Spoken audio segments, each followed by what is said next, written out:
Our next file introduces us to arguably the world's most mysterious book, a tome that's been identified as everything from a spy's secret code to an occultist spell book, even a message left behind for us by extraterrestrials.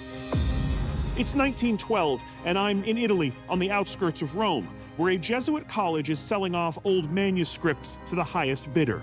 A Polish rare book stealer named Wilfred Voynich is hoping to score some ancient texts that he can sell for a profit in London. And today is his lucky day.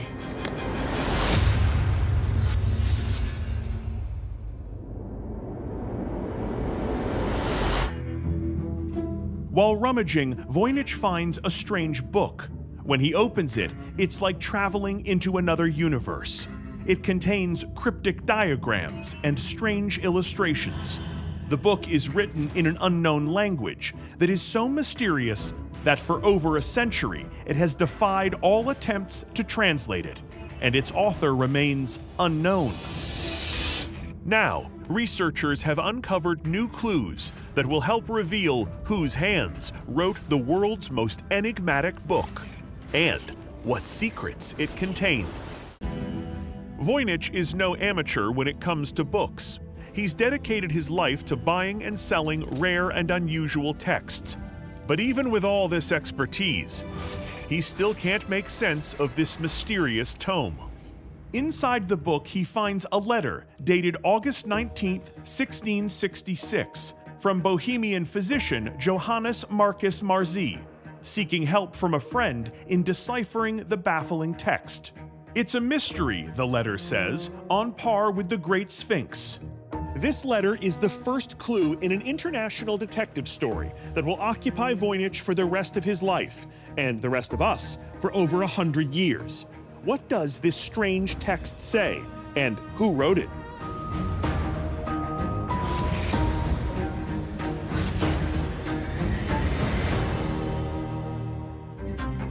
The Voynich manuscript is relatively small, measuring 9 by 6 inches and 2 inches thick, with exactly 240 pages.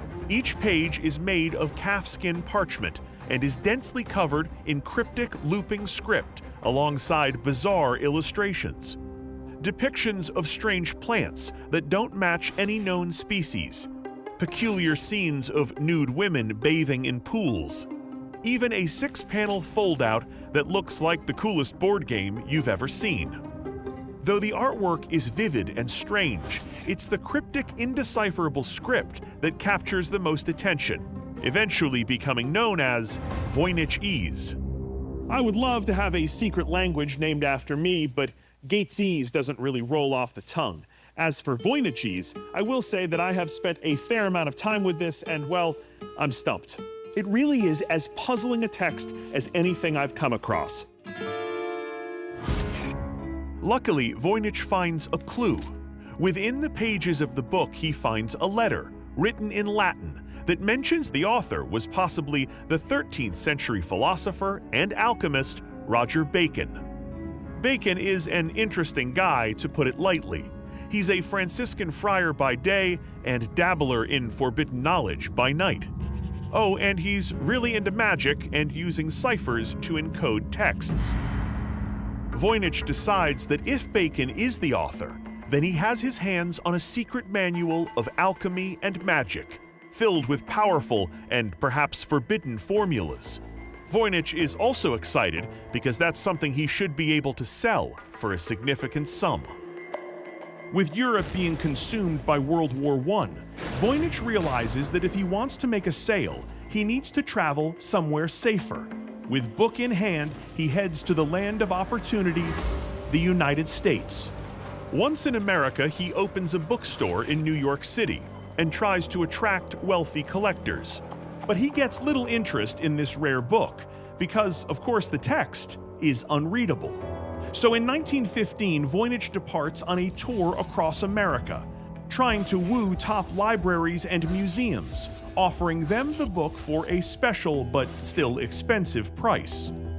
While this non-stop promotion makes the manuscript one of the most famous books in the world, Voynich realizes that without cracking the code, he will be unable to sell the book.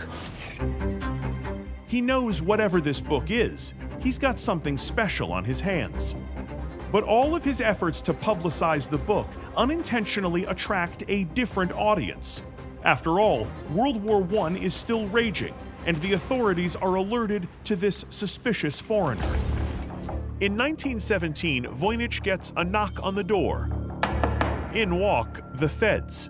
The Bureau of Investigation, which would eventually become the FBI, interrogate him, concerned about why he has an unreadable text and whether he could have stolen American codes or be distributing German ones. Hand over the manuscript. But surely the agents have it all wrong, right? There's no way this mild-mannered bookseller has anything to do with espionage, is there? You wouldn't think so, but the thing is, Wilfred's got a lot in common with his manuscript. There's much more to Voynich than meets the eye. Early in his life, Voynich studies chemistry at Moscow University, but is sent to a Siberian prison in 1887 due to his involvement in revolutionary activities. During this time, he becomes familiar with 18 languages, mastering several. 3 years later, he escapes, making his way across Europe to London using a forged passport, and lives under an assumed name. While there, he helps form a Russian revolutionary group and marries author Ethel Boole. Through her, he connects with notable figures, including Russian-born spy Sidney Riley, a key inspiration for James Bond. With these kinds of connections, you could easily imagine Voynich's unassuming bookstore on 42nd Street being a front for something far more secretive. After turning his bookstore inside out and going over Voynich's story with a fine-tooth comb, the US government concludes Voynich isn't a current threat and doesn't possess any enemy intelligence. Although cleared by the government, Voynich unfortunately dies in 1930, having failed to unravel the text of the manuscript or sell it. But his constant promotion has given the Voynich manuscript fame and allure.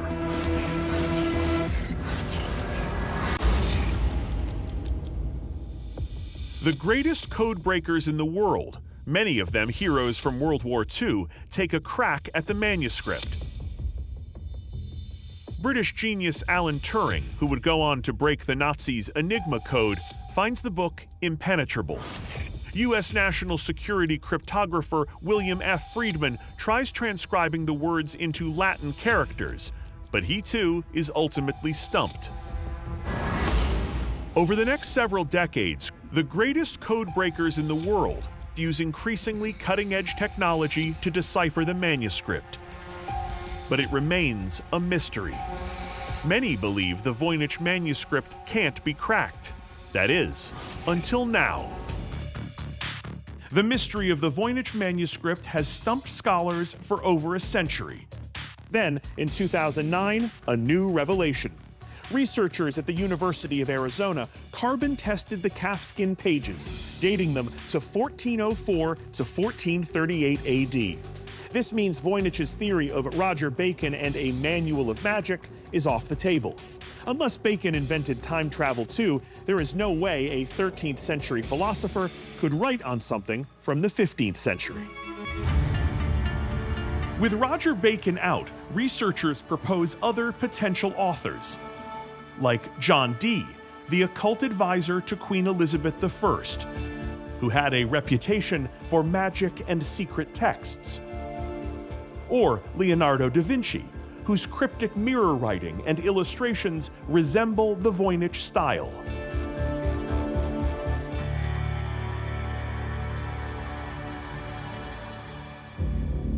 And some think the manuscript is an elaborate hoax, perpetrated by none other than Wilfred Voynich himself. If anyone could forge this manuscript, Voynich is one of the few people in the world that could pull it off. His knowledge of language, chemistry, ancient texts, and ink, and a knack for subterfuge point to his skilled hands. Yet modern analysis does show the inks and paints date back to medieval times, so that rules him out also.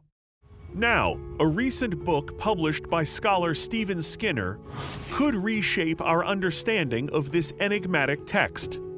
For a long time, people believed that whoever wrote the book must have been somebody of note. But historian Sami Jarouche has done an in-depth study of this new theory. Stephen Skinner, in his book, posits a theory that the author of this book is a Jewish physician, a Jewish herbalist living in northern Italy in the 1400s. Here's why. Skinner starts to take a closer look at the visual aspects of the book. All these drawings of these bizarre plants, and what might these drawings have to do with the authorship of this book? When considering the images in the book, some of the most perplexing are the pictures of the nude female bathers. Skinner starts to put pieces together, and he comes to the conclusion that, wait, these aren't just random nude bathers that exist. These baths are what's called a mikveh. A mikveh is this ritualistic bathing that is done by Orthodox Jewish women. Skinner goes on to posit that the only person who would really know about this would be somebody from a Jewish background. But there's more. One of the other clues that he sees is that in the book you have these sort of ramparts that were very specific to these castles. These were only found in parts of Italy around the 15th century. Now, in that region of Italy, you have these towns and these cities like Pisa, for example, which had a very large Jewish population. On top of that, he's also recognizing that the indecipherable language in the book, what's been labeled as Voynichese, he's thinking to himself, it could be a book that is filled with a lot of medicinal and medical knowledge. This is a physician that understands medicine, that understands herbs, plants, so on and so forth. This is fascinating. We have a Jewish doctor from the 1400s living in Italy, writing a book about medicine. But the last question is, why the indecipherable code? So perhaps because the types of plants that they're talking about, or the types of herbs or medicines that they're talking about, might be something that this particular physician didn't want other people to know or be familiar with, perhaps this type of writing is a sort of shorthand.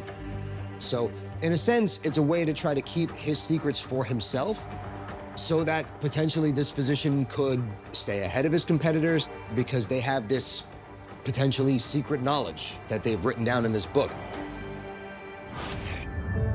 Interestingly enough, soon after his new theory is published, a pair of Canadian computer scientists at the Artificial Intelligence Lab at the University of Alberta claimed to have solved the language part of the Voynich code. They fed the text into an AI trained to recognize 380 languages.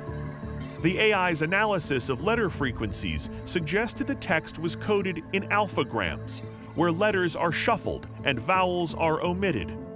Based on this, they concluded that the text was most likely written in Hebrew, further supporting this new theory. When Wilfred Voynich picked up a dusty manuscript over 100 years ago, he couldn't have predicted just how much this one book would captivate the world.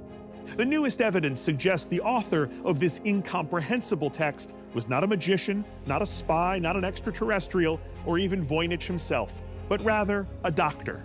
This may simply be a medical text, albeit a very exotic one. But what does it actually say? Well, today, the Voynich manuscript rests safely in a library at Yale. The entire volume is also digitized and available to the public online, just waiting for the next curious mind to try and decipher the most mysterious book in the world. Good luck. I'm Josh Gates. Until next time, travel adventurously.